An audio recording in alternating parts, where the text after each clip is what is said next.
Hello friends, ವಿದಾಬುಟಿ ಕೆಲಂಕಾಯಿಂದ chiffon saris ತಂದಿದ್ದೀನಿ. Stones work ಇರುವಂತ fancy sari ಆಗಿರುತ್ತೆ. ನಾನೀಗ ಟ್ರ್ಯಾಕ್ ಮಾಡಿದ್ದೀನಿ ನೋಡಿ. ಸುಮಾರು ದಿನಗಳಿಂದ ಈ ಸ್ಯಾರಿ ಹಾಕಿದ್ದೆ. ಇವತ್ತಿಗೂ ಸುಮಾರು 6-7 ತಿಂಗಳಾಗಿದೆ ಈ ಸ್ಯಾರಿ ಅಪ್ಲೋಡ್ ಮಾಡಿ. ನಾನು ಬ್ಲೌಸ್ ಸ್ಟಿಚಿಂಗ್ ಮಾಡಿಸ್ಕೊಂಡಿರೋದು ಅಂತ ನಮ್ಮ ಶಾಪ್ದು 6-7 ತಿಂಗಳು ಮೇಲಾಗಿದೆ. ಬಟ್ ಇವಾಗಲೂ ನನಗೆ ಅದರದ್ದು ಎನ್ಕ್ವೈರಿ ಬರ್ತಾನೆ ಇದೆ. ಸೇಮ್ ಎಸಿಟಿ ಸಿಗೋದಿಲ್ಲ ಪ್ರತಿಯೊಂದು ಸ್ಯಾರೀಸು. ಯಾಕಂದ್ರೆ ಲೂಮಿಗಲ್ ಚೇಂಜ್ ಆಗಿ ಪ್ರಿಂಟ್ಸ್ ಎಲ್ಲ ಚೇಂಜ್ ಆಗಿ ನಿಮಗೆ ಅದೇ ಡಿಸೈನ್ ಸಿಗೋದಿಲ್ಲ, ತುಂಬಾ ಕಷ್ಟ ಸಿಗೋದು. ಬಟ್ ಸೇಮ್ ಕ್ವಾಲಿಟಿನಲ್ಲಿ ಸ್ವಲ್ಪ ಡಿಸೈನ್ ಚೇಂಜ್ ಇದೆ. ಕ್ವಾಲಿಟಿ ವೈಸ್ ಎಲ್ಲ ಸೇಮ್ ಇದೆ, ಅದೇ ಕಂಪ್ನಿದೆ ಸ್ಯಾರಿ ಆಗಿರುತ್ತೆ. ಸ್ಯಾರಿದು ಪ್ರೈಸ್ ಬಂದು 1580, 1580. ಈ ಸ್ಯಾರಿ ತಗೊಂಡಾಗ 1600 ಚೇಂಜ್ ಇತ್ತು ಅಂತ, ಆಲ್ಮೋಸ್ಟ್ 700 ವರೆಗೂ ಹೋಗಿತ್ತು. ಈಗ ನೋಡಿ ತಗೊಳ್ಳಿ. ಫ್ಲೋರಲ್ ಪ್ರಿಂಟ್ ನಾನು ವೇರ್ ಮಾಡಿರೋದು ಬಂದು ನಿಮಗೆ ಸ್ಮಾಲ್ ಫ್ಲೋರಲ್ ಪ್ರಿಂಟ್ ಇದೆ. ಬಟ್ ಈಗ ತೋರಿಸ್ತಾ ಇರೋದು ಸ್ವಲ್ಪ ದೊಡ್ಡ ಫ್ಲೋರಲ್ ಪ್ರಿಂಟ್ ಇದೆ. ಮತ್ತೆ ಇದರಲ್ಲಿ ವೈಟ್ ಸ್ಟೋನ್ಸ್ ಇದೆ. ಬಟ್ ಇದರಲ್ಲಿ ನಿಮಗೆ ಸ್ಯಾರಿ ಕಲರ್ ಅಲ್ಲಿ ಸ್ಟೋನ್ಸ್ ಬಂದಿದೆ. ಆ ತರ ಆಗಿರುವಂತ ಸ್ಯಾರೀಸ್ ಕಾಣಿಸ್ತಾ ಇದೆ ನೋಡಿ. ಜೊತೆಲಿ ಇದರಲ್ಲಿ ಏನು ಅಂತಂದ್ರೆ ಇಲ್ಲಿ ಫ್ಲವರ್ ಮೋಟಿವ್ಸ್ ಮೇಲೆ ಕೂಡ ಸ್ಟೋನ್ಸ್ ವರ್ಕ್ ಬಂದಿದೆ. ಎಡ್ಜ್ ಅಲ್ಲಿ ಪರ್ಪಲ್ ಇದೆ. ಇದು ಬಂದು ನಿಮಗೆ ಲೈಟ್ ಲ್ಯಾವೆಂಡರ್ ಕಲರ್ ಇದೆ. ಈ ಕಲರ್ ಅಲ್ಲಿ ಪ್ರಿಂಟ್ಸ್ ಬಂದಿರುತ್ತೆ. ಸೇಮ್ ಅಸೆಟಿಸ್ ಅಲ್ಲಿ ಸ್ಟೋನ್ಸ್ ಬಂದಿರುತ್ತೆ. ಈ ತರ ಇರೋದು ಫಸ್ಟ್ ಸ್ಯಾರಿ ಆಗಿರುತ್ತೆ. ಇನ್ನೊಂದು ಬಂದು ನಿಮಗೆ ಗ್ರೇ ಕಲರ್ ಆಗಿರುತ್ತೆ. ಎಲಿಫೆಂಟ್ ಗ್ರೇ ಕಲರ್ ಮಿಕ್ಸ್ಅಪ್ ಆಗಿರೋದು, ಸ್ವಲ್ಪ ಬ್ರೌನ್ ಕಲರ್ ಇದೆ. ಸೇಮ್ ಗ್ರೇ ಕಲರ್ ಅಲ್ಲಿ ಸ್ಟೋನ್ಸ್ ಬಂದಿರುತ್ತೆ. ಜೊತೆಗೆ ಫ್ಲೋರಲ್ ಅಲ್ಲಿ ಕೂಡ ನಿಮಗೆ ಸ್ಟೋನ್ಸ್ ಬರ್ತಿರುತ್ತೆ.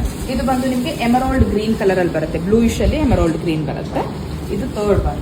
ಇನ್ನು ಲಾಸ್ಟ್ ಒನ್ ಬಂದು ನಿಮಗೆ ಲ್ಯಾವೆಂಡರ್ ಕಲರ್ ಆಗುತ್ತೆ. ಪರ್ಪಲಿಶ್ ಲ್ಯಾವೆಂಡರ್ ಆಗುತ್ತೆ. ಒಂದು ಬ್ಲೂ ಅಲ್ಲಿ ಬರುತ್ತೆ, ಒಂದು ಪರ್ಪಲ್ ಅಲ್ಲಿ ಬರುತ್ತೆ. ಕನ್ಫ್ಯೂಸ್ ಆಗಬೇಡಿ. ಈ ಸ್ಯಾರೀಸ್ ಓಪನ್ ಪಿಕ್ ಅಲ್ಲಿ ಕೂಡ ತೋರಿಸ್ತೀನಿ. ಇದಕ್ಕೆ ಬ್ಲೌಸ್ ಬಂದು ನಾನು ಮಿಕ್ಸ್ ಅಂಡ್ ಮ್ಯಾಚ್ ಅಲ್ಲಿ ಲೇಯರ್ ಕಟಿಂಗ್ ಅಲ್ಲಿ ಶಾರ್ಟ್ ಸ್ಲೀವ್ಸ್ ಮಾಡಿಸ್ಕೊಂಡಿದ್ದೀನಿ. ಒಳಗಡೆ ಒಂದು ಶಾರ್ಟ್ ಸ್ಲೀವ್ಸ್ ಬಂದು ಈ ತರ ಲೇಯರ್ ಕಟಿಂಗ್ ಆಗಿರುತ್ತೆ.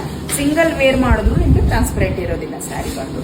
ಸೊ ಈ ಸ್ಯಾರಿ ನಾನು ವೇರ್ ಮಾಡಿ ತೋರಿಸ್ತಾ ಇರೋದು, ಇದು ಸೇಮ್ ಆಸ್ ಇಟ್ ಈಸ್ ಬರುತ್ತೆ ಅನ್ನೋದಕ್ಕೋಸ್ಕರ ವಿಡಿಯೋ ಮಾಡ್ತಾ ಇರೋದಾಗಿರುತ್ತೆ. ಈಗ ಏನ್ ನೋಡ್ತಾ ಇದ್ದೀರಲ್ಲ, ಇದು ಬಂದು ಏನಪ್ಪದು ಈಗ ಏನ್ ನೋಡ್ತಾ ಇದ್ದೀರಲ್ಲ, ಇದು ಬಂದು ಪಲ್ಲು. ಸೇಮ್ ರನ್ನಿಂಗ್ ಪಲ್ಲು ಬರುತ್ತೆ. ನಂದ್ರಲ್ಲೂ ಕೂಡ ಯಾವುದೇ ತರ ಚೇಂಜಸ್ ಇಲ್ಲ ನೋಡಿ.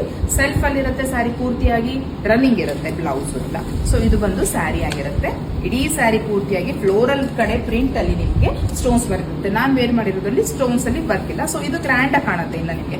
ಬಟ್ ಮೆಟೀರಿಯಲ್ ಮಾತ್ರ ಸಿಕ್ಕಾಬಡೆ ಚೆನ್ನಾಗಿದೆ, ಸ್ಮೂತ್ ಆಗಿದೆ, ಈಸಿಯಾಗಿ ನೀವು ಕ್ಯಾರಿ ಮಾಡ್ಕೊಳ್ಬಹುದಾಗುತ್ತೆ. ಬ್ಲೌಸ್ ಪೀಸ್ ಬಂದು ನೋಡಿ, ಇದು blouse piece same floral print ಅಲ್ಲಿ ಸ್ಮಾಲ್ ಆಗಿ ಬಂದು ಸ್ಟೋನ್ಸ್ ವರ್ಕ್ ಬಂದಿರುತ್ತೆ. ಇದಕ್ಕೂ ಕೂಡ ಹಾಗೆ ಆಗಿರುತ್ತೆ. ಇಲ್ಲಿ ಶಾರ್ಟ್ ಸ್ಲೀವ್ಸ್ ಕಾಣಿಸ್ತಿದೆ ಅನ್ಸುತ್ತೆ. ಇದು ಸೇಮ್ ಅದೇ ತರ ಬಂದಿರೋದು. ಈ ಮೇಲ್ಗಡೆ ಏನ್ ಕ್ಲಾತ್ ಹಾಕಿದೀನಿ ಇದು ಮಿಕ್ಸ್ ಅಂಡ್ ಮ್ಯಾಚ್ ಹೊರಗಡೆಯಿಂದ ಪರ್ಚೇಸ್ ಮಾಡಿ ಹಾಕಿರುವಂತದ್ದಾಗಿರುತ್ತೆ. ಸೊ ಫಸ್ಟ್ ಒನ್ ಬಂದು ಪರ್ಪಲ್ ಶೇಡ್ ಆಗಿರುತ್ತೆ. ಸೆಕೆಂಡ್ ಟೈಮ್ ಬಂದಿರುವಂತ ಸ್ಯಾರಿ ಮಿಸ್ ಮಾಡ್ಕೋಬೇಡಿ, ನೋಡಿ ಪರ್ಚೇಸ್ ಮಾಡ್ಕೊಳ್ಳಿ. ಫಸ್ಟ್ ಒನ್ ಅದು ಸೆಕೆಂಡ್ ಕಲರ್ ಕಾಂಬಿನೇಷನ್ ಆಗಿದೆ, ಬ್ಲೂ ಶೇಡ್ ಅಲ್ಲಿ ಬರುತ್ತೆ. ಇದು ಬಂದು ಪರ್ಪಲ್ ಶೇಡ್ ಆಗಿರುತ್ತೆ. ನಿಮಗೆ ಲ್ಯಾವೆಂಡರ್ ಪರ್ಪಲ್ ಅಂತ ಹೇಳ್ತಾರಲ್ಲ ಆ ತರ. ಲಾಸ್ಟ್ ಕಲರ್ ಸ್ಯಾರಿ ಆಗಿರುತ್ತೆ. ಗ್ರೇ ಬರುತ್ತೆ ನಿಮಗೆ, ಎಲಿಫೆಂಟ್ ಗ್ರೇ, ಲೈಟ್ ಮತ್ತೆ ಡಾರ್ಕ್ ಶೇಡ್ ಮಿಕ್ಸ್ಅಪ್ ಆಗಿರುವಂತದ್ದು. ಸ್ವಲ್ಪ ಲ್ಯಾವೆಂಡರ್ ಪರ್ಪಲ್ ಕೂಡ ನಿಮಗೆ ಮಿಕ್ಸ್ ಆಗಿರುತ್ತೆ. ಅದೇ ಸ್ಯಾರಿನ ಪರ್ಚೇಸ್ ಮಾಡಿ 1580 ಮತ್ತೆ ಫ್ರೀ ಶಿಪ್ಪಿಂಗ್ ಇರುತ್ತೆ. ಹ್ಯಾಂಡ್ ವಾಶ್ ಇರುತ್ತೆ. ಬ್ರಷ್ ಯೂಸ್ ಮಾಡಬೇಡಿ. ಬೇಕು ಅಂದ್ರೆ ಬ್ಲೌಸ್ ಕೂಡ ಕಸ್ಟಮೈಸೇಷನ್ ಮಾಡ್ಕೊಡ್ತೀನಿ. Thank you for watching.